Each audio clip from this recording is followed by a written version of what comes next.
So if he came to you and said, Nicole, I want to take her back to court because she's not letting me see my kids like she's supposed to, but I need financial help, would you help him? No. Really? You're listening to the Nacho Kids Podcast, where we discuss all things step-family related. Real stories, real people, real help. Your hosts are the creators of the Nacho Kids Method and the Nacho Kids Academy Step-Family Coaching Team, Lori and David Sims. Today is the day after Thanksgiving in the United States. And we're all fat and miserable. I'm not going to touch that. So now we get to talk about Christmas. Let's talk about Christmas trees. Oh, Christmas tree, oh, Christmas tree. When we had Craig and Gina Morgan on, they had talked about Christmas trees. Mm-hmm. Do you remember that, David? Nope. Well, if my memory serves properly, they had like 3 trees. That's nothing compared to some people I know. Let's not talk about your sister right now. She got like a dozen. Do you see what I posted on her Facebook page? Yes, I saw what you posted on Facebook. You took a picture of all the trees. She said all of her trees were up, and I said, so are mine. And I took her a picture of all the trees in the yard. And she said we need lights on them. We can do that. We ought to go out there and shine flashlights and take a picture and say, is this better? There you go. But I believe Craig and Gina Morgan said that they had 3 trees. Okay. A tree for her husband and his kids. Mm-hmm. A tree for her and her kids. Right. And then a tree, kind of a new tree. Okay. To represent the new blend. Okay. Good idea. That way, their kids weren't competing for space for where to put the ornaments or things like that. Mm-hmm. And someone we know actually posted that they heard at the Step Family Summit, someone mentioned that the way that they pick out the tree, they only have one in the end, but like, say you and your boys would go pick out 3 trees that you liked at the tree farm. Okay. Then me and my kids would come up and choose which one of those 3 we wanted. Okay. That way, everybody feels like they have a say in picking of the tree. Good idea. I remember it wasn't our first year. You talking about the live tree year? We had 1 live tree. You want to talk about high maintenance? That was enough. I love live Leyland cypress trees. It might be Leyland cypress, but whatever they're called. They're gorgeous. They smell good. But good Lord, them some thirsty things. Mm-hmm. I had to water it 3 times a day. Mm-hmm. I don't water myself 3 times a day. Mm-mm. I remember one year we got a tree, and it wasn't the year of the live tree, but I was trying to find a tree to fit our space better. Mm-hmm. So the skinny tree year. So I got the skinny tree.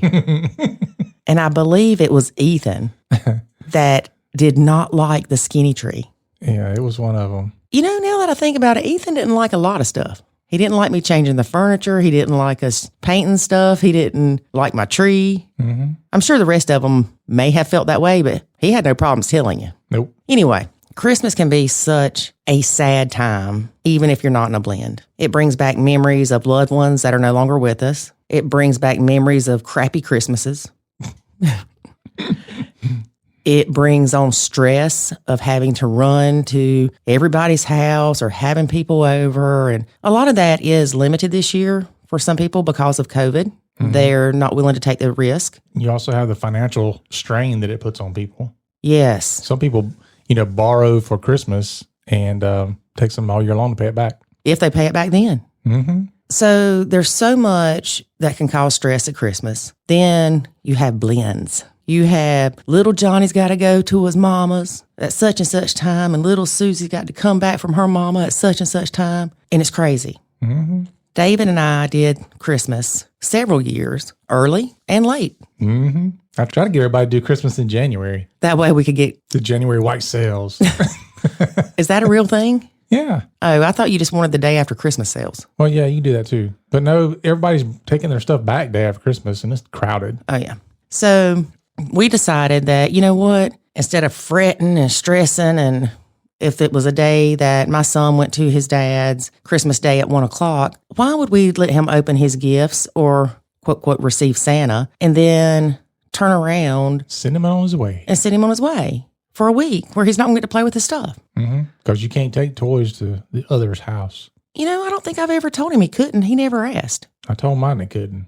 Like, you take it over there, it'll disappear. So here's the thing. Don't let Christmas stress you out. Don't put yourself in debt over Christmas presents. Mm-mm. Don't be upset if you can't have all the children together at once move Christmas. It's okay. Yeah. And if your children believe in Santa, crap, David, we probably should have did a disclaimer at the beginning. If your children believe in Santa, just say, look, I wrote Santa a letter and asked him to come early for y'all because that's the only time we could all be together. Mm-hmm. Get creative. Right. And we actually started, I guess, our own traditions. So if I got my son back Christmas Day at 1, if that was the year that we flipped that way, that was our Christmas Eve. Mm-hmm. So that way we could still have Christmas Eve traditions and things of that nature. Yep. So you can let this holiday season stress you to the max to where you're miserable and you hate everybody and you're green like the Grinch, or you can find alternate ways to avoid the stress. Yep. And what is it that people say they do instead of buying a bunch of crap for their kids? It's something they need, something to read, something to wear, and something they want. I'm missing something. I think they have to give something up to somebody else or something like that, don't they? No, you mixing things. Oh, is it? Mm-hmm. It's something they want, something they need, something to wear, and something to read. Oh, there you go. Yeah, that sounds right. Is it old, new, borrowed, and blue? No. That's a good thing to do. Yeah. I remember when your kids got older and didn't really want gifts. They wanted money. Mm-hmm. I remember we gave Branson that money tree. Yeah, I remember that. That was pretty cool. Yep. But it takes the fun out of it. Yeah, but they're the same way now. Yeah, that's true. I said, like, hey, what do y'all want for Christmas? And they're all like, just money. All he wants money. I'm thinking, no, buy me something. No, you don't. You just buy yourself stuff. Go ahead and tell everybody what you do. I buy myself whatever I want. Yeah. Here's the thing about it. Not only does she buy herself her own Christmas stuff, but she wraps it and puts it under the tree so she can unwrap it and act excited and surprised. No, I'm still excited. I'm not lying. No, you're not lying, but I think it's hilarious because I don't know what she's got. And I'm like, why you got so many gifts under the tree? And you're like, because you're so awesome. You did. You remember my boots? Yeah, I remember them. Y'all, there was this pair of boots that I wanted for like 2 years, but I'm really frugal. So I'm like, I'm not paying that much for a pair of boots. Well, I got a coupon. I ordered them and they came in and I told David, I was like, look what you got me for Christmas. You've never worn them. I've never worn them. I'm going to wear them tonight. I'm getting ready to go put them on with my jogging pants and strut around the house. Which I knew would happen. No. Because I knew you would buy them and you'd say, these things are so nice and they cost X amount of dollars, which, I mean, it's not crazy high, and I just can't wear them because I might get a speck of dirt on them. And so they'll sit in the box until they rot. They won't rot. They're leather. I do have a bad habit of not wanting to use new items because they'll get messed up. But I'm wearing those boots. You're like Mini Pearl. You know what? Have you noticed I haven't taken the price tags off those things that I hung up in the office? I noticed you don't take price tags off a lot of stuff. Hey, Kohl's, you can return stuff for a year. Oh, no.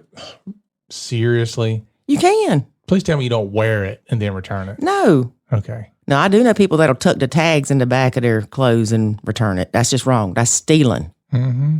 That's thieving, people. That's thieving. All right. So anyway, David and I went to this craft fair yesterday. Yeah. And it was really cool. They had all kind of Christmas stuff and we really were having a good time. I was having a really good time. Mm-hmm. And then David had a work emergency. Yes, I did. So halfway through, I just went around and shopped by myself. I was with you. You were not mentally with me. I was walking around. I didn't know where I was walking. I was just following your feet. Right. Because I had to be on the phone and looking at ticket information and emails and text messages. And now here's the thing, people. I could have gotten mad and cut up and been like, rah, rah, rah, you're supposed to be spending time with me and focus on me. You're on the phone and blah, blah, blah. Well, first of all, he is self-employed. So my response is not put your phone down, because my response is stay on the phone so you can make more money so I can shop some more. Oh my gosh. If only it worked that way. But I did ask him, I said, do we need to leave?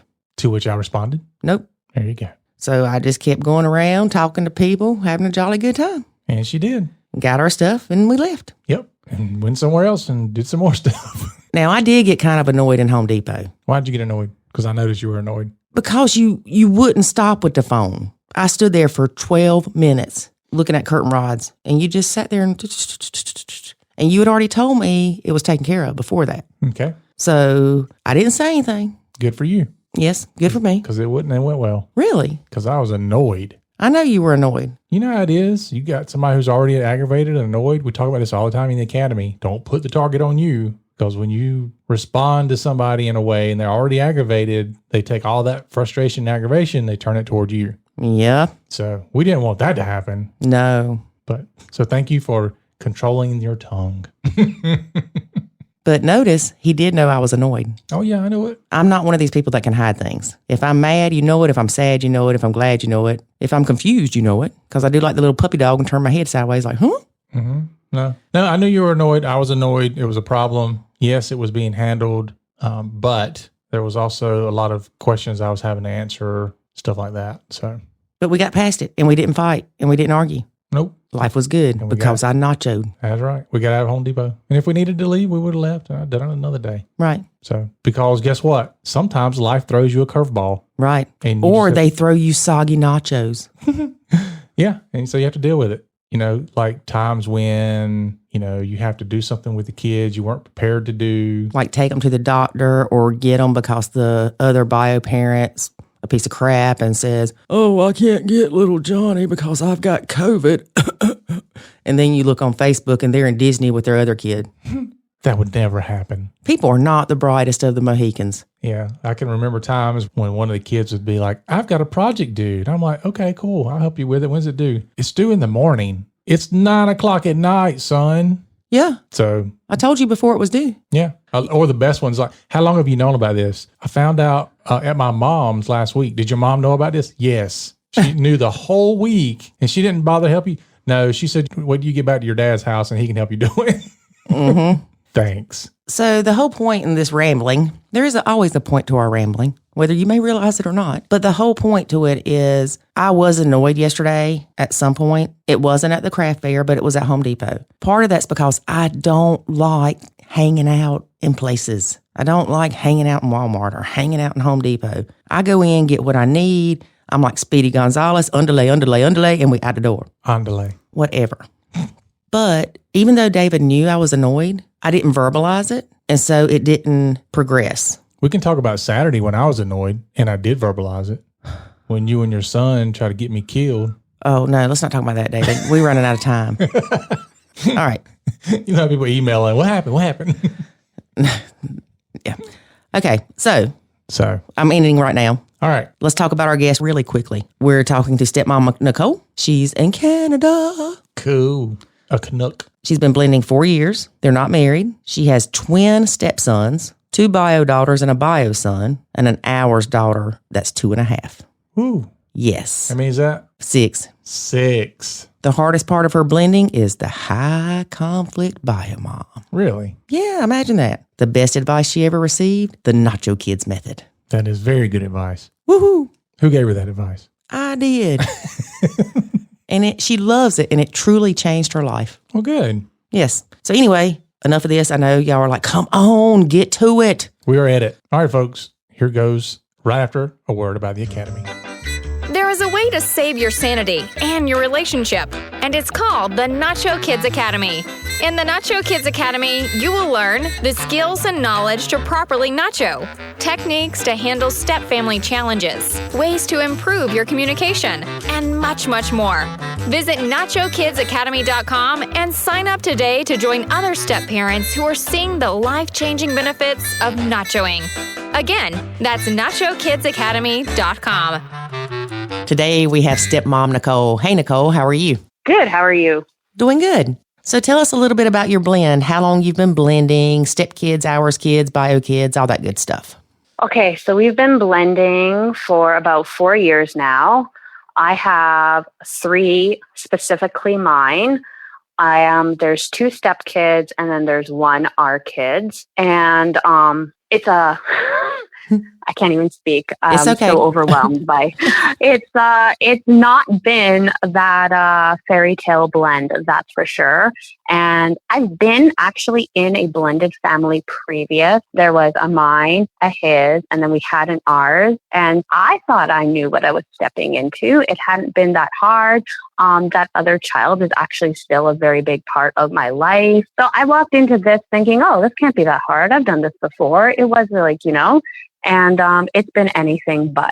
So this is your second blend. This is my second blend. Okay. And my first blend didn't go bad because of like the stepchild or anything. That father was a cheater.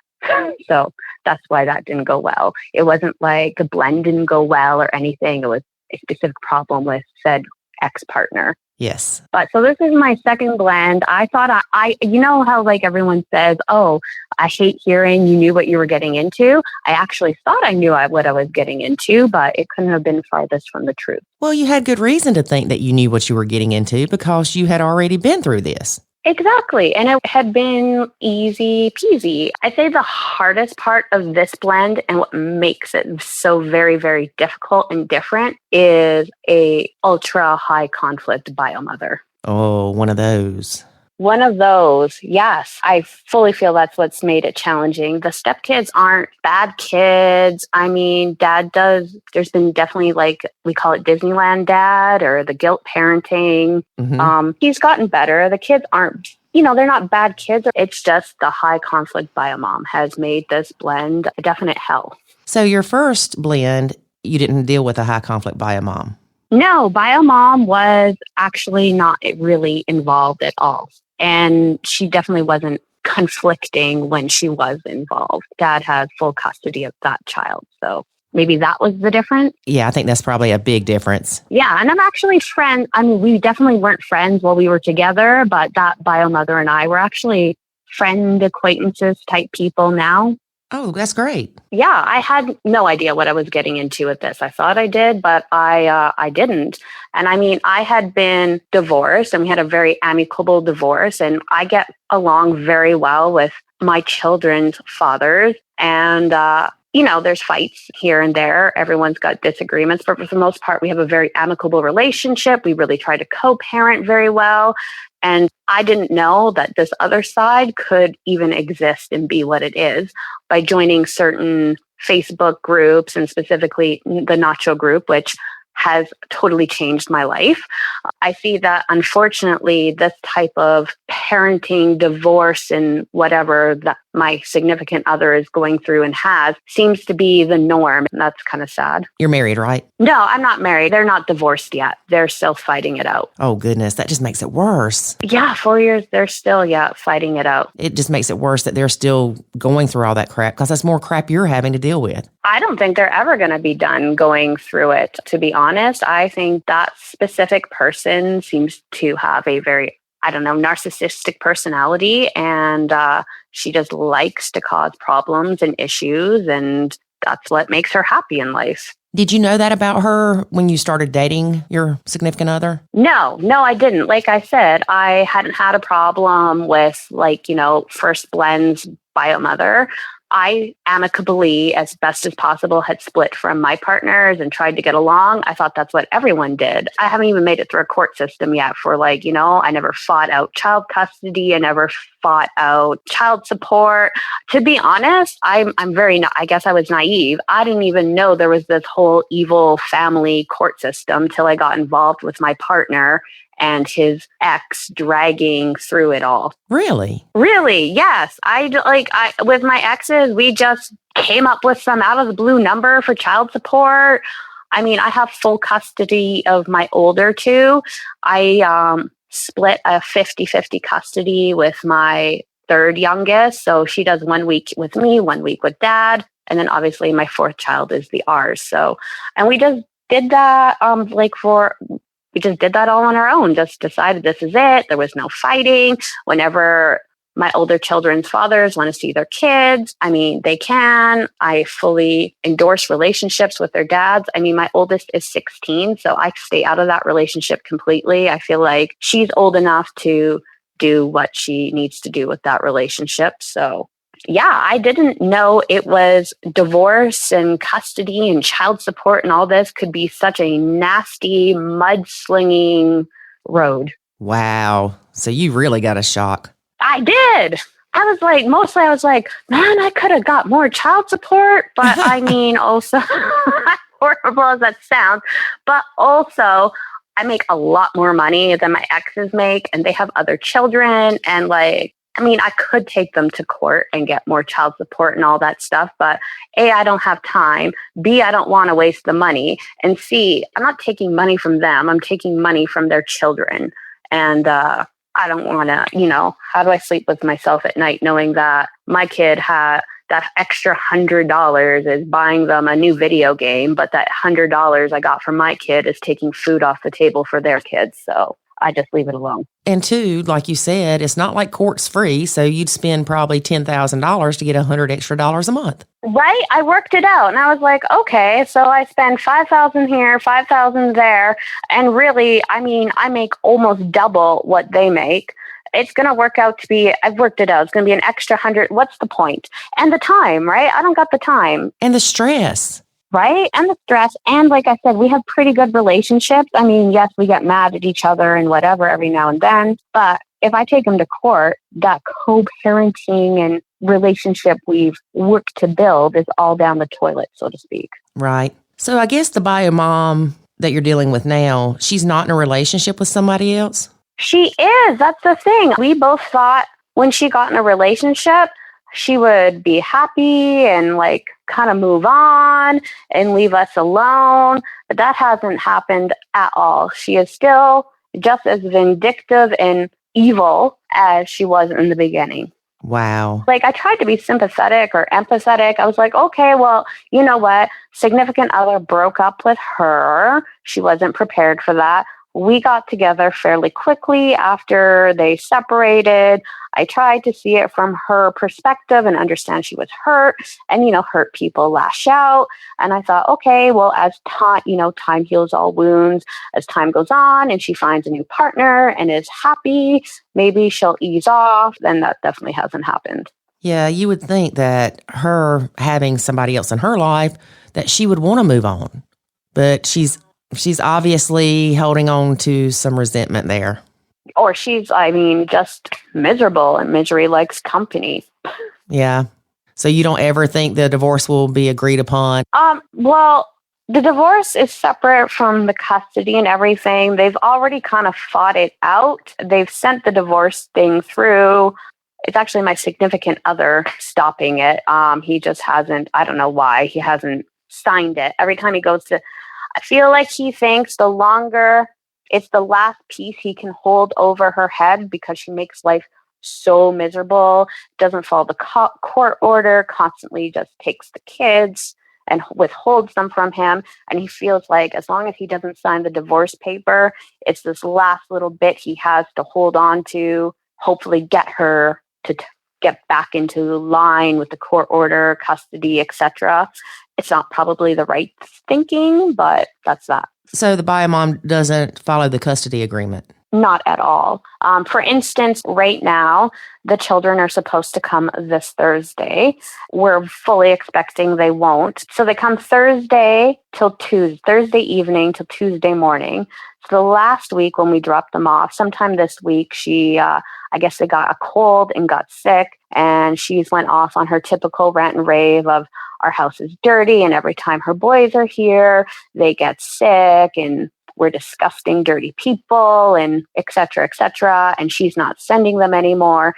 And she often goes on various tangents like this. For instance, over this, because I'm in Canada, so we had Thanksgiving a couple weeks ago in October.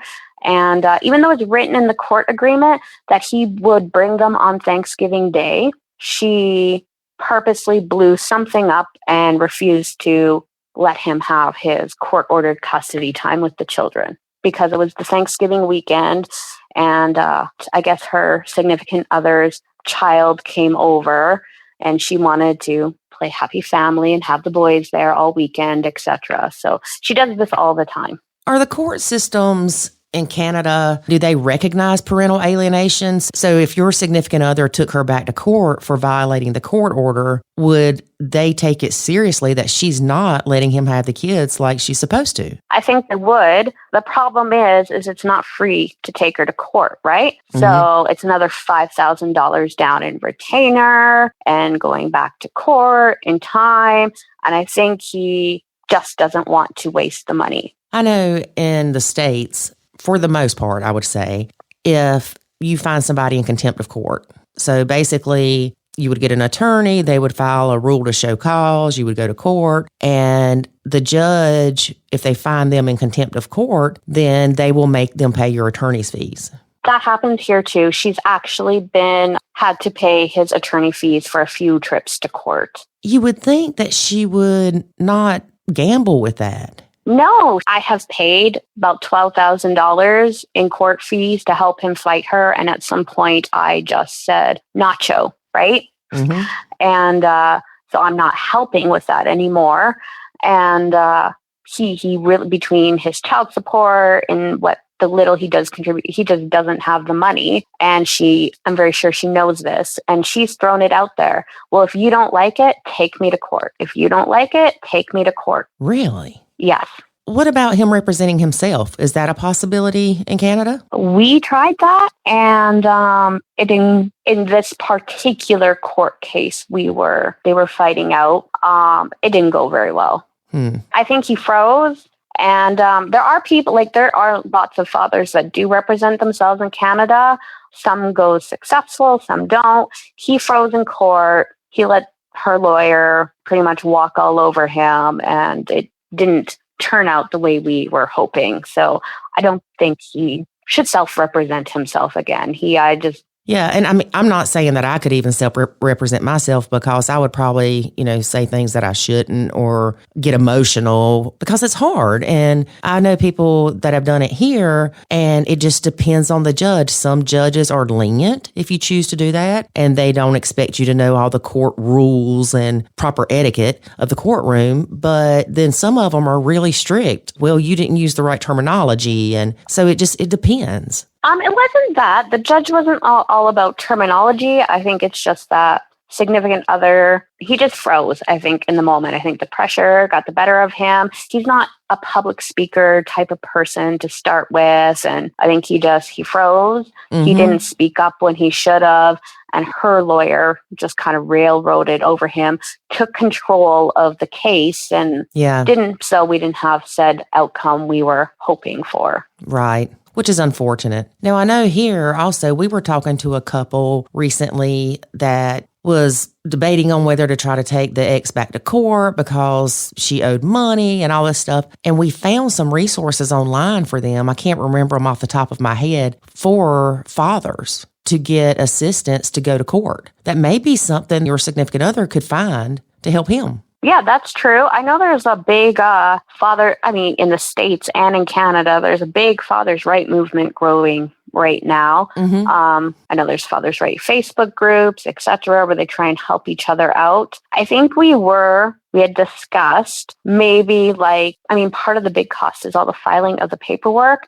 I had a coworker who self-represented himself, and he was a lot more well-spoken and more into it. His case actually turned out fairly well for him. He said that he ended up using a paralegal to help with all the documentation and everything. It was a fraction of the price. And then he self-represented in some places. In some places he needed a lawyer, and it really cut the costs in half. I know we discussed maybe trying that route. At this point though, the whole custody and everything, it's basically we've been told look towards a 3-day trial. Holy moly. Yeah. Yeah. A minimum cost of about $25,000. So again, I don't know anything about the Canadian court systems, but here you have temporary hearing, then some other kind of hearing, and then now they're making you go to mediation, then they'll have the final hearing. So, it's not like you just go one time.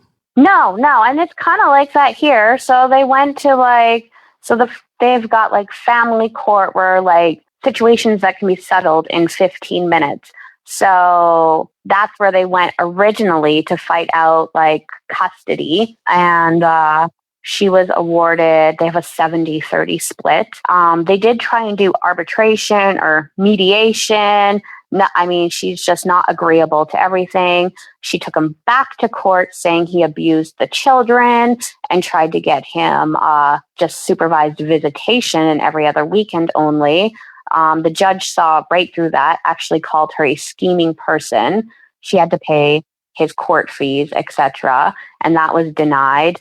But the very first judge that did the custody case, said he didn't feel he didn't feel comfortable settling it in this specific family courtroom, and it needed to be a vici voce something, which basically meant, he said, for a final decision to be made on custody, it needed to go to a trial. Wow. And no other judge will change the first judge's backing. So if you get final custody or fight it out for more time or 50-50 or whatever, the first judge deemed that it has to go to a trial. And most lawyers say just with the past with her, look for at least, trial's going to be 3 to 5 days with a price tag of minimum $25,000. So does she have money to just blow? No, she has wealthy parents. Oh. One time she even messaged him and said, hope you're happy with yourself. My dad's not going to be able to retire now. That's her fault. That's not on him. So you said that you were helping financially and then you decided to nacho. And yes. Which means that you decided, look, they're not my kids. They're not my responsibility. I'm tired of spending money to try to get this resolved. And you handed that responsibility back to him. Yeah. How did he react to that? Is he resentful about it? Does he understand? I think he understands. So I was really the pushing too. I don't think he never really asked for my money. It's just, I saw her, in my opinion, I saw her railroading him and him not doing anything to stick up for himself. And she was going to take advantage of him. So I myself found a lawyer. I refused to let this happen. I myself found a lawyer, started interviewing lawyers, started throwing money down. And, I just decided that his fight couldn't be my fight after a certain point, and it wasn't my fight. And I couldn't fight the fight for him. And if he didn't want to fight and put in the effort, which he wasn't, then I guess he was going to have to stick with the consequences. Where it says on one of you can't care more than the bio parents care. Right. Well, in this case, I can't care more than he cares, right? Right. So I said, Nacho, one day you'll get sick of it, or at some point she'll cross the line, or the last straw that broke the camel's back, so to speak. And at that point, he'll want to do something, and he'll do something. But I can't keep pushing him. I can't keep throwing money at it, and I can't fight somebody else's fight. Right. And that makes a lot more sense and is a lot more understandable than you just saying, oh, I'm not giving you any more money. So I'm glad that we clarified that. You were the one pushing for him to go to court in the first place. Yes, it was me pushing. Yes. So he never asked me for money. It was me doing it, trying to be helpful and let's beat her and et cetera, et cetera. So he seemed to be okay and resigned to accept the court order how it was and wait until the children were older and what they wanted could be taken into account in court. And so I figured, well, if that's what you want, why am I going to push you and spend $20,000 and be resentful in the end? Yes, because we often see where the situation is similar to yours and the stepmom is pushing the bio parent to get this stuff taken care of, stop letting the bio mom dictate everything, help them get custody of their kids or help them get a more specified court order. And then they regret it because the bio parent didn't really want all that. So the responsibility fell on the step parent when they did end up having the child more. He does want 50-50. Also, as we got more into the relationship, I realized, as horrible as I'm going to sound, I don't think he's capable of 50-50, to be honest. And why do you think that? And don't worry about sounding horrible, girl. We got you anonymous on here. He's gotten better with the kids, but I mean, when they used to come, they used to completely overwhelm him. And when they would come, he would be a completely different person, almost like clockwork. Every time they came, he would get overwhelmed. But instead of addressing the issue he was having with the child, he would let it build, and then he would take it out on me or my children, and we would have a epical proportion fight. Mm-hmm. He's gotten better, but in the beginning, it was very much a Disneyland dad and just fun and no rules and no discipline and no brushing teeth and no baths and no this and no structure. And he just let them run wild and all over and up and around. And he got stressed out. I used to be very involved. He couldn't handle them, but then he didn't want me to discipline them or point out what was wrong and why he was really mad. Thank you, Nacho. He's getting better. I still don't think he's necessarily in a part where he could handle them full time. Right. So if he came to you and said, Nicole, I want to take her back to court because she's not letting me see my kids like she's supposed to, but I need financial help, would you help him? No. Really?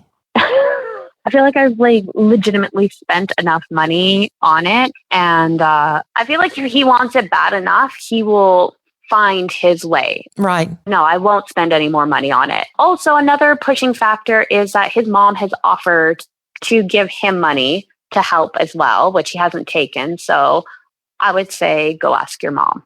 Great. I say great, and I don't mean that sarcastically. I really mean that his mom has offered to help. And so there is help there besides you.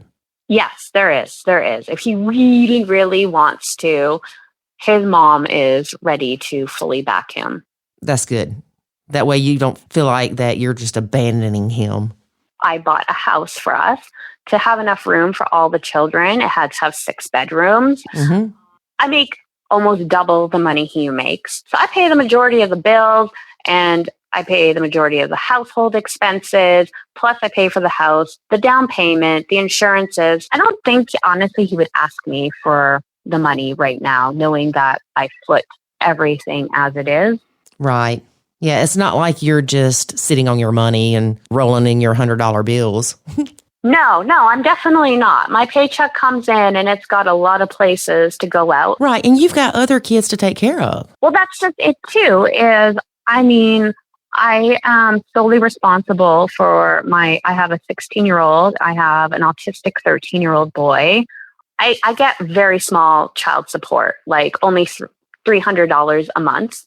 That doesn't go a long way when you're teenagers and eat it, you know what I mean? Oh, yeah. And I do 50-50 with my 7-year-old. So we specifically wrote out in our separation agreement, no child support, because I do know 50-50.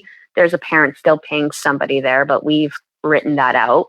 So, when she's here, I'm fully responsible for her. And then, to be honest, our shared daughter, who's 2, almost 3, I pay for the majority of her as well. So right.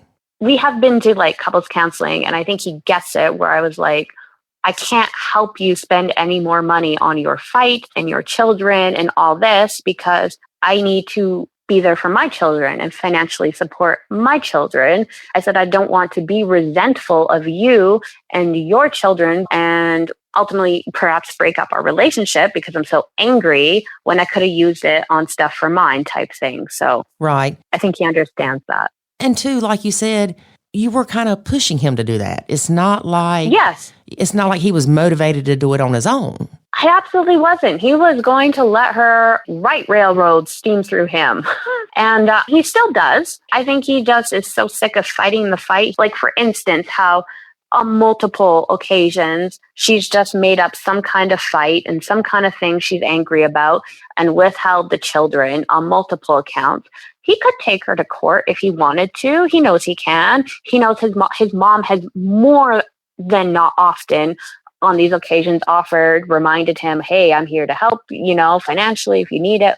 And he's chosen not to. So yeah, it's his choice. Right. Nacho, right? I can't care more than he cares. Well, let's talk about Nacho for a second. Yes. What made you start Nachoing? I was so angry and resentful of everything in this blend. One day, I just started randomly looking up step parent groups on Facebook, and I came across Nacho. And then I went to the website and started reading all the blogs and the rules, and read your whole website up and down, backwards and forwards, sideways and back. And it really resonated with me. It was kind of like an aha moment. I was like, because we would fight about discipline and this and that. And, the typical stuff everyone probably on all your podcasts has said. So I decided, and I was really very resentful of the children. And so I figured Nacho, and I never told him I was doing Nachoing, but I stepped back from the discipline and just started following the little rules. And instead of being like, oh, can you pick up? I mean, if they left a mess, I would say, hey, significant other, the living room's a catastrophe. Do you want to help? Do you want to pick it up, please, so we can walk through?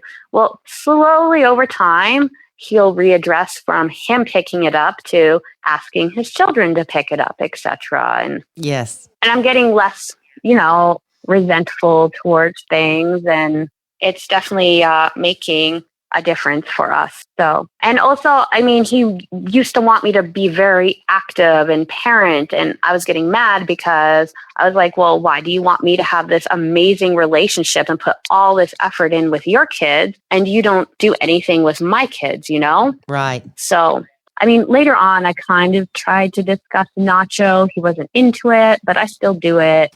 and that's what made him step up as a parent, honestly, too. Because now on the weekends when his children are here, I don't feel forced to be around. And so I'll make plans with my friends or other people. And I really feel like I can pick and choose when I want to be around.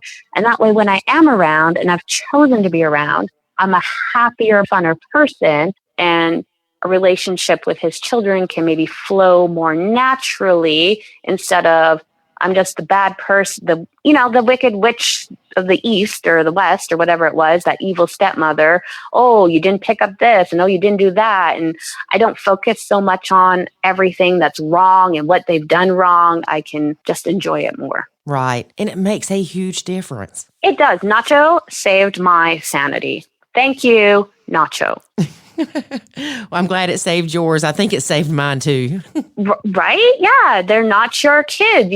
What really got me, the key one was you can't care more than the bio parents do, which was exactly what I was doing and probably causing all the tension and the friction. And, I would care. Well, what about brushing teeth? Don't they need to brush their teeth? Don't they need this? Don't they need And, and eventually I was like, well, why am I caring so much if he doesn't care? They're not my children.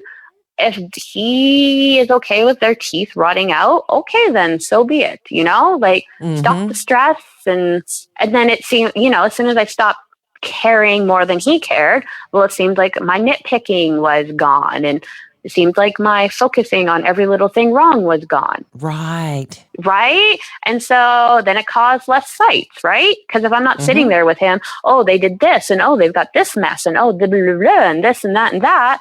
Well, of course, I do see it. He feels like I'm just picking apart his children. And as a biological parent, you're going to defend your children, and which leads to fights. And I've been there on my side. And so as soon as I stopped that, well, there was nothing to fight about because I wasn't nitpicking or saying anything he felt he needed to be defensive about. Right. So your relationship's better. Yes, our relationship's better too. Yes, because I can pull myself back and choose to interact and engage as much as I want to. And I don't feel like I have to be there and we're not forcing the relationship. And I'm also less resentful of the children, right? Because on one of the podcasts or somewhere, you can choose to re-engage and you can react, see how, if they're not saying hi to me today, they're not ready. That's fine. We'll just back it up a step and continue on and not take it so personally and, Yeah, because they might have a bad day too. Right? Children are allowed to have bad days too. And I've dropped the expectations. That's what Nacho has allowed me to do, is drop the expectations.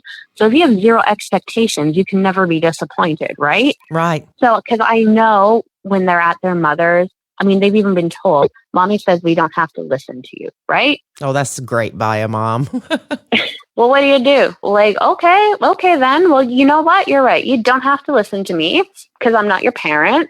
There's your dad. I'll let you two have that out. Mm-hmm. Yeah. It's so sad that the bio parents are doing that to their kids because they're not just getting the kid to be disrespectful to you.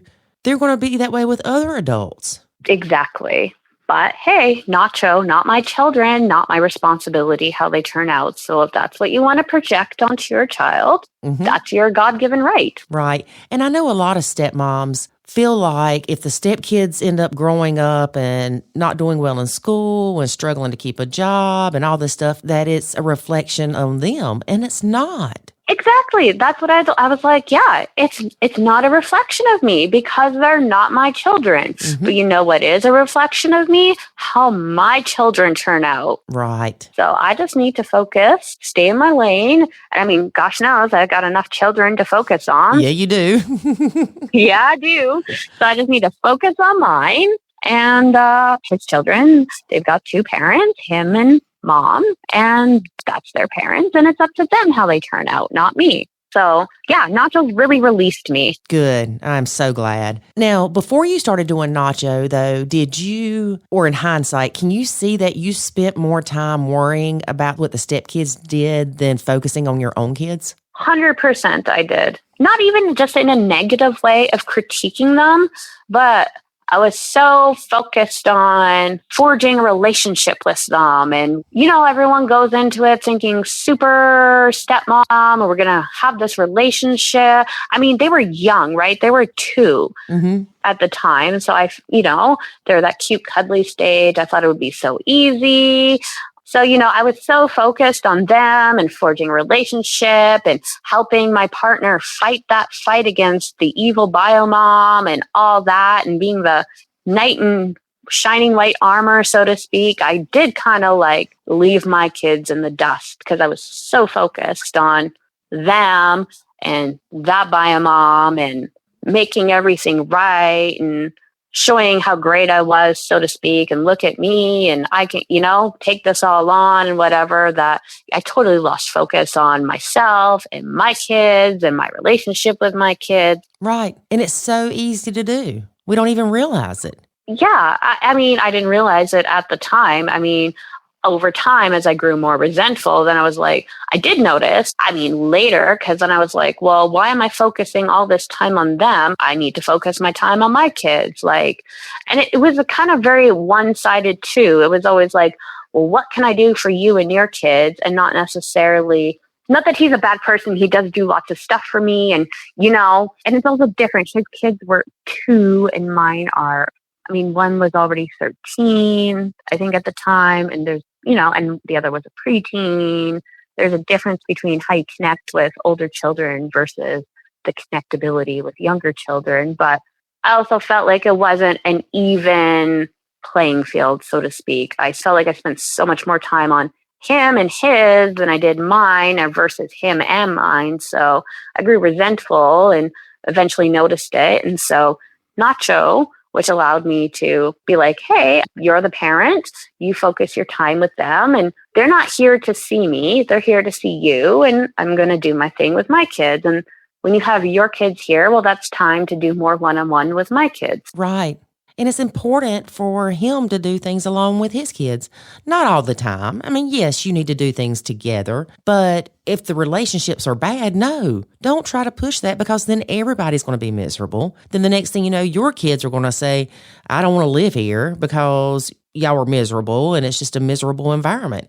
You have to let things form naturally. And that's what I had to say to him. I eventually came to a point where I was like, look, it's a 2-way street. And I know a lot of them not wanting a relationship with me or seeing it that way does come from biomom, who tells them they don't need to listen to me and I'm a bad person and blah, blah, blah. And I don't hold that on them. But I'm like, look, they're here to see you, not me, ultimately. And that's the truth. They're here to see their dad. They do love their dad so much. They're so excited to see you. They want to do things with you. They're not here to see me. They're definitely not excited to see me. And I was like, the more you force us together, the more we're not happening. I was like, you can't force them to like me. You can't force me to like them. You can't force the relationship. You just need to let it come naturally if it's going to come. So. Right. So what was your relationship like with the stepkids? I don't even know that we addressed this, but they're twin stepsons, right? Yes. I think we completely skipped over that part because you have twin stepsons that are 6 years old, and you have a bio daughter that's 16, a bio son that's 13, and a bio daughter that's 7. Yes. And your ours daughter is 2.5. Yes. Okay. So now that we covered that part, what was your relationship with the stepkids like prior to Nacho and then after Nacho? I say I tried a lot harder and they definitely rejected a lot harder. And I took that rejection to heart because I was trying so hard. And I was very, very, very resentful. And there was a lot of bad feelings built up. Pre-Nacho. After Nacho, I realized, hey, why am I trying so hard? You can't force this. They're here to see their dad. They're not my kids, and I'm Nacho, their parent. Mm-hmm. So I've been able to let go of a lot of resentment. And like I said, I can pick and choose. And if they're not, and I can read now, if they're not feeling it, okay, cool. You know what? I'll just go do something else. And when they want to come to me, or even if they want to come to me at all, I mean, cool. So I found, for instance, they were here the last weekend and I had zero expectations. And I actually thought it was going to go horribly because she had actually just withheld them for a whole parenting round. And usually the less they're around, the less they like me. But actually, we had a great weekend. It was like super surprising. We went for dim sum and connected over that and made significant other go for dim sum. He'd never been. And we were all like, oh, dim sum's so great. And we had a play date at an indoor play park with one of my mom's friends and her kids. And it was actually, I think, one of the best weekends we had ever. That's great. Like I walked in the door Thursday, which is the day they come, and usually they do not like me the first day. I walked in the door and I didn't know whose children these were because they said, hi, how are you? How was you? They asked me how my day was. I almost fell backwards back down my stairs. Really? Really. This was the first time in 4 years one of them has ever asked me how my day was. That is awesome. I know, right? I couldn't believe it. Yeah. And it was the best weekend on record.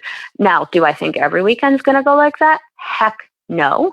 But honestly, it gives me some hope. And instead of dreading them coming next time, I'm actually looking forward to it. And we'll see where it goes. And that's amazing. That is what nachoing is all about. Exactly. It not only lowers your stress, it helps the blend. It helps the stepkids. They're probably not dreading coming back because you're not evil stepmom anymore. You're cool Nicole. That's exactly it. Yeah. I mean, I can understand, like, I leave all the parenting to dad. So I'm just around for, if you need something here, I can get it for you. I'm here to supplement dad and, support dad. But I'm not the one nagging them to pick up their toys. And I'm not the one brush your teeth and get dressed and this and that. And, I'm just here for help. Exactly. I'm here to do the fun stuff with, or, gang up on dad. Yeah, gang up on dad. Now, some people listening will say, oh my gosh, you're really not going to tell these kids to brush their teeth, or you're not going to tell their dad to remind them to brush their teeth. No, you're not. And the reason you're not is because they're not your responsibility. You are doing nothing but creating resentment and anger and frustration when you try to parent those kids. Exactly. And dad and I aren't fighting. Right. Because he doesn't want to hear it. And he knows they need to brush their teeth. He's not stupid. Exactly. And you know what the funny thing is? I always say brush your teeth, but now he's all on it. They brush their teeth at night. They brush their teeth in the morning. He's all on it now. Yeah, because you're not. Exactly. But it's not about being mean to the stepkids. It's trying to save your sanity, your relationship with your significant other, and to build a relationship with the stepkids. And that's exactly it. I don't feel I've ever been, it's never been my intentions to be mean to them or anything. Like never went out of my way to be mean. It was never like that. I never thought, I know a lot of people, there's like on other parenting groups, there's this misconception that nacho means you're mean to the kids because you're not caring for them or something. But I really feel the more I nacho and the less I'm nagging, I'm not their parent. And they darn well know I'm not their parent. And they look at me like, crazy lady. They're right. They don't, like, their mom's is right. Oh, they don't have to listen to you. She's not your parent. And in some aspects, you know what? She's right. I'm not their parent. And I shouldn't have to tell them what to do and etc. That's because their dad's here. And that's his job. And I'm just supposed to be here for fun. Right. He used to parent and I'm here for, like, if they ask me, hey, can you help me with the soap? Or can you reach something up high for me? I'll get it for you. No problem. It's not like I'm just completely ignore them. It's not about ignoring them if they're talking to you in complete disregard for them. It's not that. It's just, I'm not here to parent you. I'm not here to nag you. I'm not here to get mad at you when you're not doing what I'm asking because, hey, I'm not asking you to do it in the first place. Yes. Because I'm not your parent. Yes, yes, yes. Exactly. And I know there are so many misconceptions about it, and it drives me nuts because I don't know how to change that. And we work really hard to explain to people that it's not being ugly or neglectful or hateful or spiteful toward your stepkids. Yes, you may have a horrible relationship with them, and you may need to nacho to just exist in the same house without killing somebody, but you're also nachoing out of love, but the love may be for your husband or your significant other and not your stepkids. Well, exactly. But then eventually, if you do it right, you realize the stepkids aren't really the issue. And you do, before you know it, love them. And I mean, I cared about my stepkids straight off from the beginning. And it's never that I didn't love them, but there were times that I just could not care at all for them because they were trying to destroy my marriage. And it took a lot for us to get past that point, but I love those kids to death. Do I love them like my own? No, no, no.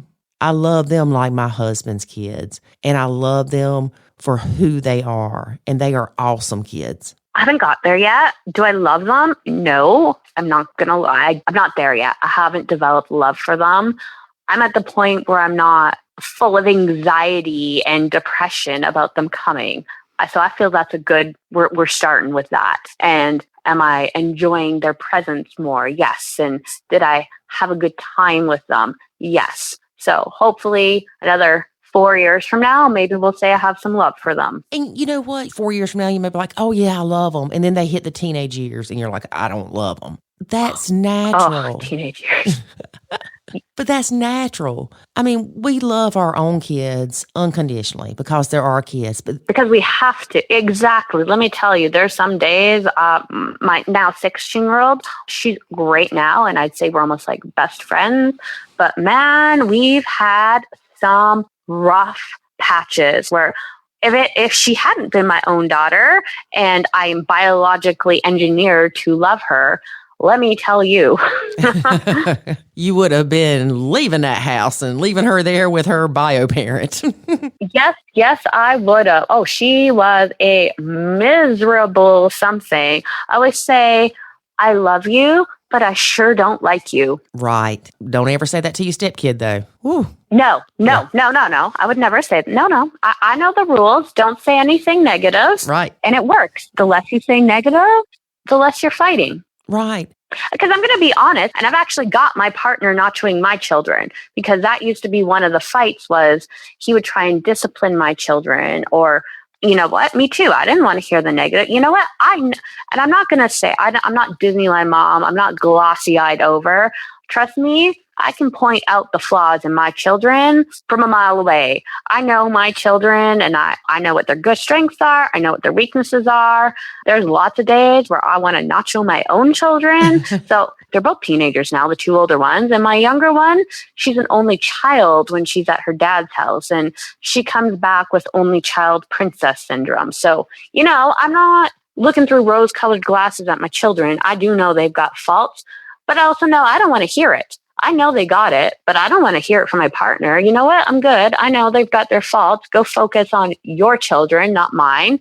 So I've almost got him nachoing mine. I said, you know what? They're older. You don't need to discipline them. I will do that.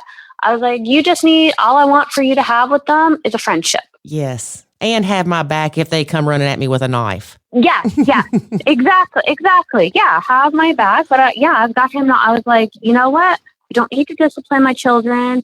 I mean, you don't need to tell them to pick up the wrappers, and the downstairs basement is a disaster.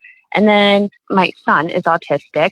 He's very high functioning, but sometimes he is lazy too, let me tell you. And, significant other gets frustrated when, he sees the basement. He'll be like, hey, you should pick this up. And Justice just kind of melts further down into the couch and video games, and he gets frustrated. I said, well, save yourself the frustration. Just walk past it, wait for me to get home and deal with it. And that way you're not angry, you're not resentful, you're not frustrated. And I'll get home and I'll be the bad parent, bad mom, and yell and get it fixed. Right.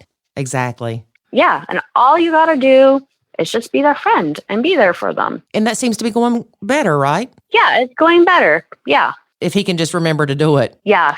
No, he's been good. He knows. He doesn't try and pick. He's even said, well, I don't tell him to do it. I said, perfect. That's right. You don't tell him to pick up. I'll do it. And he's like, well, sometimes I just want it so you don't have to. Yeah. I was like, that's okay. I'm mom. I'm parent. I'll handle the situation. Just put on your blinders, walk by the mess, and know that I'll deal with it when I get home because I will see it. Right. Yeah. And it's been going well. Well, it's like David says, you would rather deal with it on your own than for him to have to tell you, and then the kids get mad because he's tattletelling on them and he's telling you to tell them this, and then it sticks you in the middle and one issue becomes three. Yeah, exactly. And I want my kids to like him. I do. Mm-hmm. And I know, and like I said, well, they're older, right? So they're even less to be like, who are you telling me what to do? And yeah, they just know him as mom's partner, right? Mom's boyfriend or whatever. And he's never tried to take on a dad role or anything. But along with that, it's like, just be their friend. Don't tell them to do anything. Don't make snarky remarks and blah, blah, blah. And like, just be their friend. Or if they want to talk to you, just be that person. Mm-hmm. Like be an uncle. It's kind of, you be the fun uncle. Just leave the parenting to me. And I don't want to hear about it either. Just like you don't want to hear about me nitpicking your kids and their fault. I know my kids aren't perfect. And I know there's a mess downstairs and a caked on cereal bowl waiting for me to tell my kid to clean up. But I know that. And I don't want to hear it from you. Yes. So it works both ways, right? So I see it from his side when I'm nitpicking his children.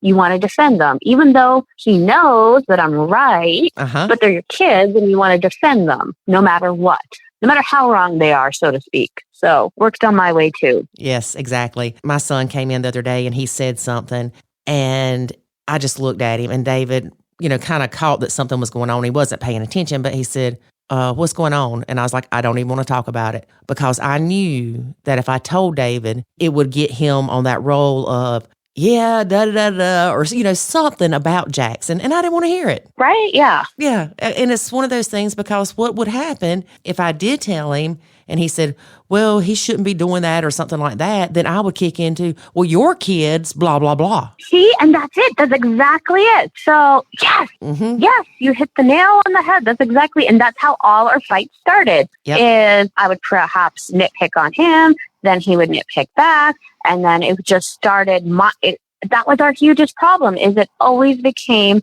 my kids versus his kids. Right. And it was huge, epical proportion fight. And the only way to prevent that is to not say anything about their kids. Exactly. Nacho. Mm-hmm. Exactly. Yep. If I don't have anything bad to say, he's not going to go into protective mode. He's not going to attack my kids' faults, which are true, but I don't want to hear it. And we're not starting World War 3, 4, 5, and 6 of my kids versus your kids. Mm-hmm. Exactly.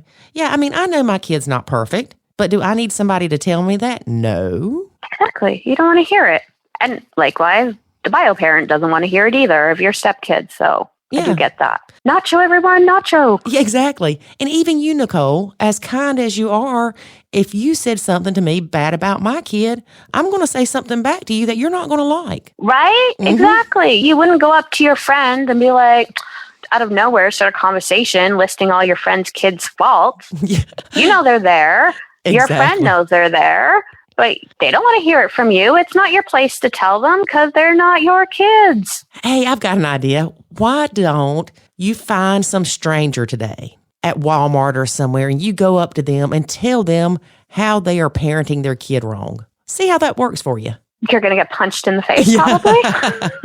Or a few 4-letter words. Yeah. Or even go to a friend and tell them how you think that they have neglected their parenting. Wonder if they'll be your friend after that. That's exactly it. Exactly it. So I've really found that the more I nacho and step back, the more it forced him to step up and be a parent and deal with his children. And one of the, like for instance, he used to leave his children with me so he could go do a job here, like a little side hustle here or a side hustle there or whatever. And, well, the bio mom pulled something. So now I refuse to absolutely be left alone with his children just for my safety reasons. Mm-hmm. Not that his children are bad or anything. And they were never super bad when I was left alone with them or anything.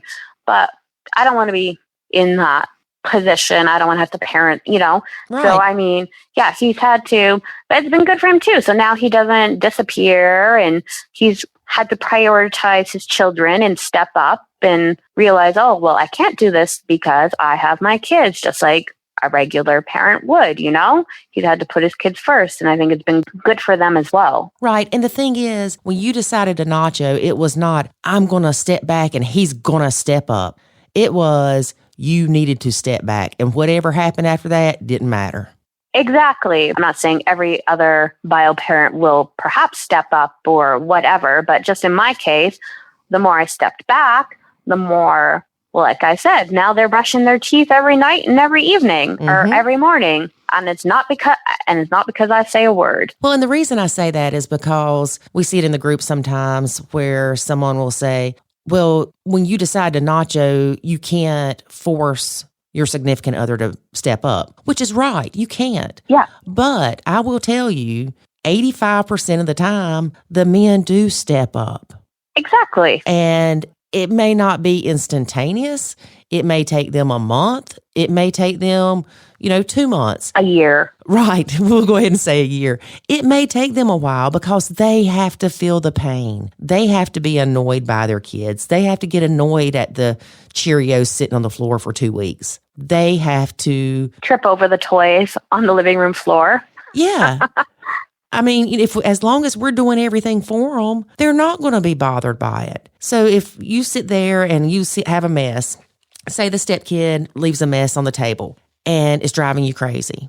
Yeah, you can pick it up, but you can also leave it there. If you leave it there, what's going to happen? When your husband comes in and he's walking through the kitchen, you can say, hey, when you get a chance, can you clean that table off? Exactly. You never said anything about his kid. You never raised your voice, nothing negative about that conversation. And then after 10 times of him doing that, he's finally going to tell his kid, you need to clean your crap up off the table. I'm tired of doing it. Yes, that's exactly it. Exactly it. I mean, I've had kids so long, I'm used to a certain amount of mess and I kind of just put blinders on and walk past it. Mm-hmm. But at some point, he got sick of tripping over the toys all over the living room and stepping on stuff and hurting his feet. And, about 10, 20, 30 times in, pick up your toys. Oh, look, the living room's a disaster. We need to clean this up before we leave. And I hadn't said a word.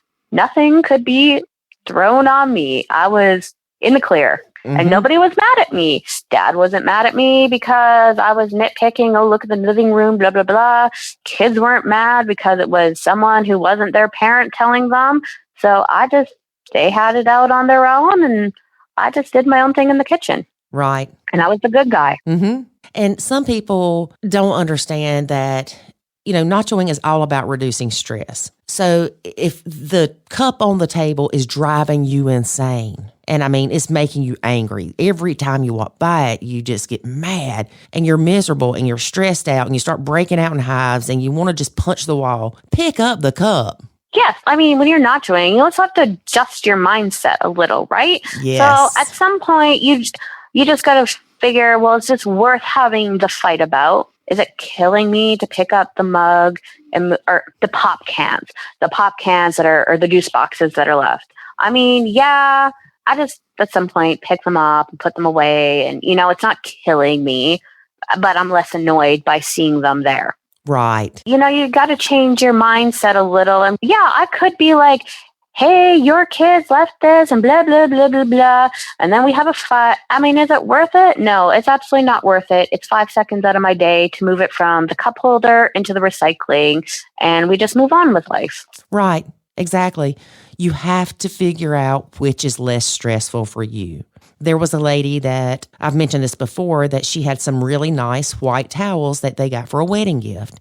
And she was trying Nacho, and it drove her insane to think about the wet towels that the stepdaughter left on the floor in her room. She's like, they're going to get musky smelling. They might get moldy. And she said, but I don't want to break Nacho. I said, pick up the towels. It's driving you crazy. It will cause you less stress to pick up the towels than it will worrying about them. I would never use white wedding towels, first off, with children. But still, you have to think about things. And it's not, oh, I'm going to let my favorite towel sit there and turn into a mold pile because I'm nachoing it. No. Go get your towels. Let's have some common sense with it. Yes, exactly. And that's like when you start nachoing, you don't all of a sudden tell your husband after you've been taking the kids to school for 4 years that, oh, I decided to nacho last night. I heard this podcast and I'm not taking your bratty youngins to school. So good luck with that. How do you think that's going to go? Oh, that's going to be an epic war. So I got to say, at some point, I was almost to the point where I might have said that. Well, I'm glad you didn't, because I'd have been like, no, Nicole, no, don't do that. That's not nachoing, because you don't want to set it up wrong. Yeah. Yeah. So it's having some common sense. If you want a nacho and you've been doing something for a long time and you've kind of set the precedence, but it stresses you and it makes you resentful and you want to pull back, how do you deal with that? What you do is you write down what your options are. Is there a child in the neighborhood that kid can ride to school with? Can they ride the bus? Can dad change his work schedule to take them? Can dad drop them off at grandma's and grandma take them? What are your options? And I laugh because I say a lot of times, write down your options. Put Uber on there. No, don't put your kid in an Uber.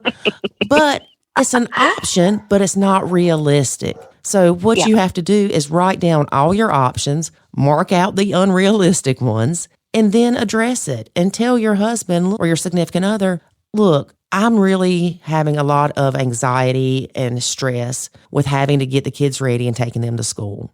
I don't know if it's something that you can do and take over doing or what options you see that we have, but these are the options I came up with. And, you go over the options. Now, if he says, oh, you're being ridiculous, say, no, I'm not. It's causing me stress, which is unhealthy, and I need you to help me with this. And then you can address your options. And if he says, well, how long do I have? Be realistic. Say, I'll continue to take them till the end of the month, or 2 weeks or something like that, to give them time to make different arrangements. Yeah, that makes you seem like a far more reasonable person. And you've come prepared with options. You seem helpful.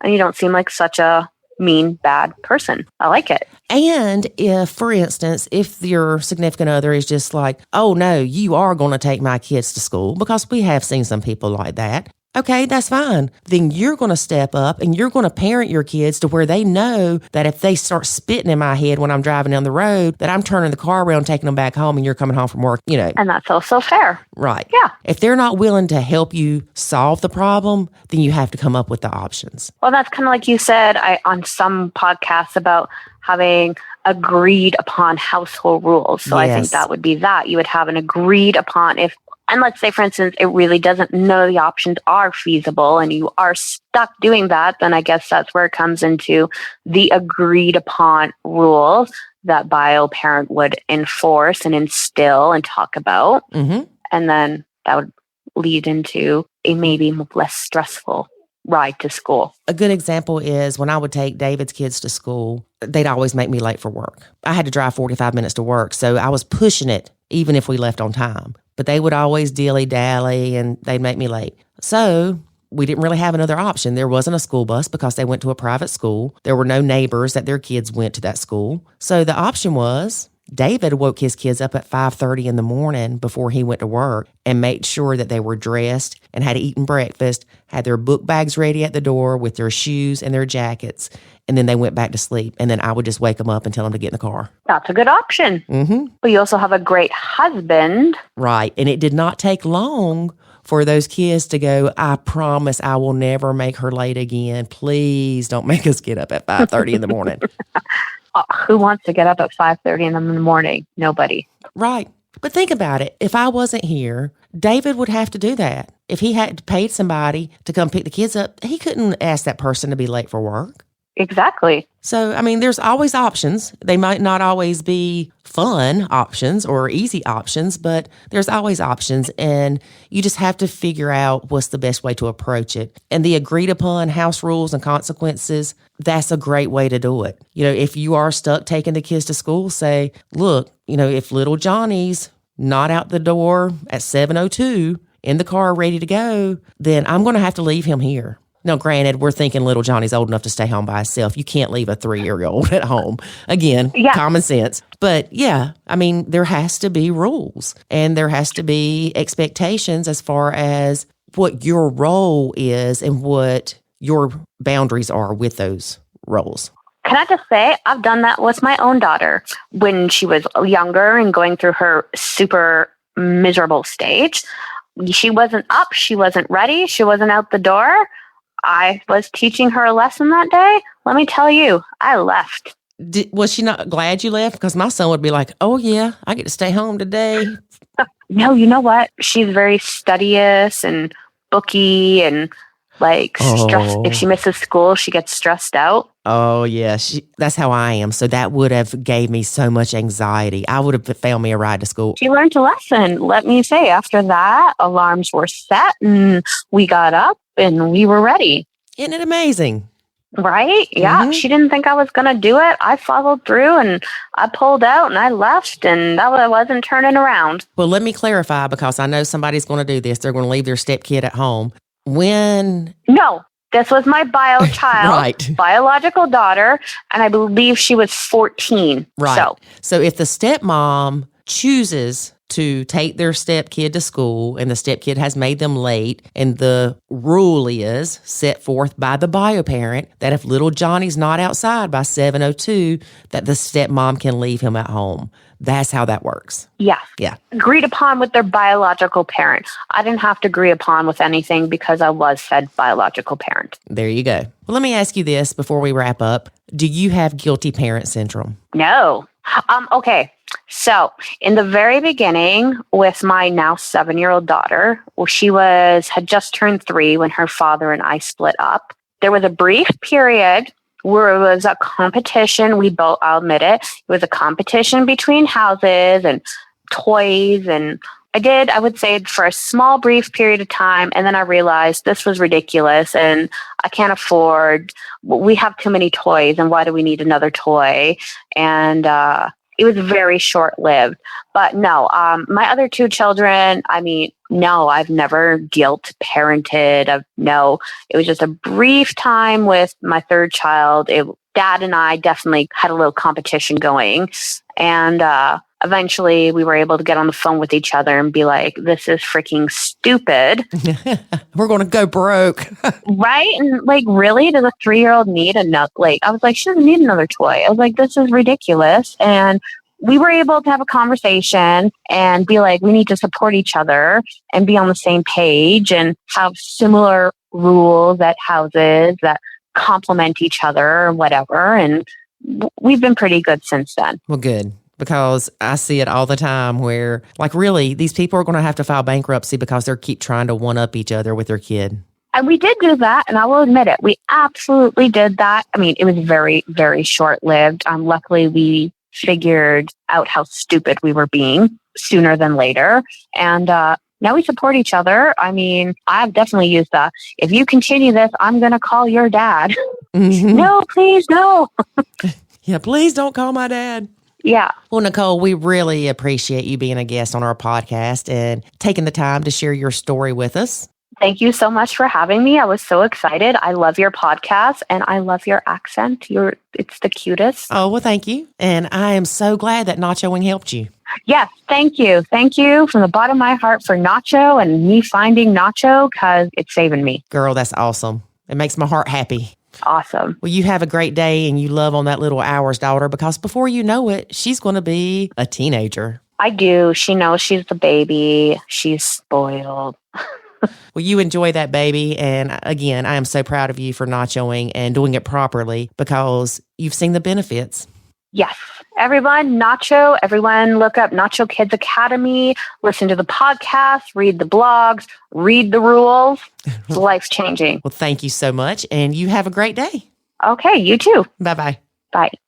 So since we took so long in the intro, I'm going to force Lori to make this short in the outro. Bye. It's a little too short. Oh, bye, y'all. Let's talk about Nicole's interview. This was Nicole's second blend. The first blend, she didn't struggle. Mm-mm. So she thought, I got this. Mm-hmm. Y'all, don't ever think you got this. Don't ever think you knew what you were getting into. Yeah. Because you will find out differently. Well, what? Maybe, why does she have the second blend if the first one was good? It was good with the bio mom, Oh, I got you. but apparently not the husband. I was just wondering. Mm-hmm. Yeah. Sometimes you'll have that. Maybe she should have went to the first good bio mom and was like, do you know any of the guys that you've married that I can talk to so I can have you as my non-conflict bio mom? We need to have like a matchmaking, a nacho matchmaking. And match non-high conflict bio moms with non-high conflict bio moms? Match good people and good people. Okay, so we'd have like 10 people on our site. That's true. Okay. All right, nix that idea. But this just goes to show that every blend is different. Mm-hmm. Because guess what? Everybody is different. Yep. Thankfully, Nicole learned about Nacho, and it has helped her tremendously. And we try to tell people that Nacho really is a way of life. Mm-hmm. And it is. You can take the tools and the skills that you learn with the Nacho Kids method and apply it to different areas of your life. Mm-hmm. Even outside the blend. Yes. Whether it's work, Walmart, getting stuck in traffic. Yeah. Trying to record an intro or outro to a podcast with your husband that likes to joke around a little too much sometimes. Who does that? I don't know, but God pray for those people. So we are going to start a Nacho is a way of life campaign. Okay. Sound good? Mm-hmm. All right, David, get to it. I'm thinking about bumper stickers. Oh. Yeah. I still think it'd be cool to have the little stickers on the back of your car instead of having the little kids and the adults. You have different sizes of little nacho chips. Uh-huh. Have a nacho dog. Speaking of, I have something to share. Uh-oh. I wrote a mini book. Is it done? It's done. Seriously? Seriously. Like published done? No, it's at the publisher. No. Yes. Good job, honey. It only took 784 hours No. to write a 30-something page book. Mini book. Not even a real book. Yeah. A little tiny book you can fit in your pocket. Yeah. But I have learned so much about margins and printing and different footers on different pages that I didn't know about. Oh, and bleeding, color bleeds. And yes, I've learned so much. So my next mini book will only take me 382 hours.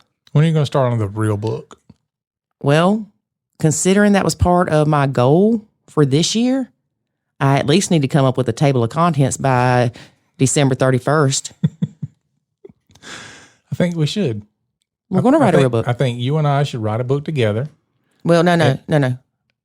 Yeah. If we write it together, I write my part, you write your part. Right. Here's what we're going to do. We're going to write it so when you read it from the left cover to the middle, it's for the woman. And when you read it from the back cover to the middle, it's going to be for the dude. Okay. Like those. No, it's not going to be like choose your adventure books. Oh. Okay. Well, we're going to write a book. So wish us luck because, got a lot on the plate. Yeah. We got more on the plate than we got time to do. Yes. All right, so that is our show for today, folks. Hope you join us next week. Make sure you share this out on your favorite social media site or, blast it out in your car, driving down the road, whatever you want to do. Just make sure you get the word out. This is your way that you can help other blended families. So share it out. Share it out. And don't forget to leave a 5-star review. Absolutely. And look, If you don't like the intros or the outros, fast forward through them bad boys. But I guess you wouldn't hear that if you were fast forwarding. So skip it. Skip it.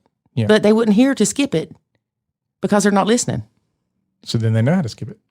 Oh, there you go. There you go. You're a genius. But you are missing something when you skip. You just don't know what. Yep.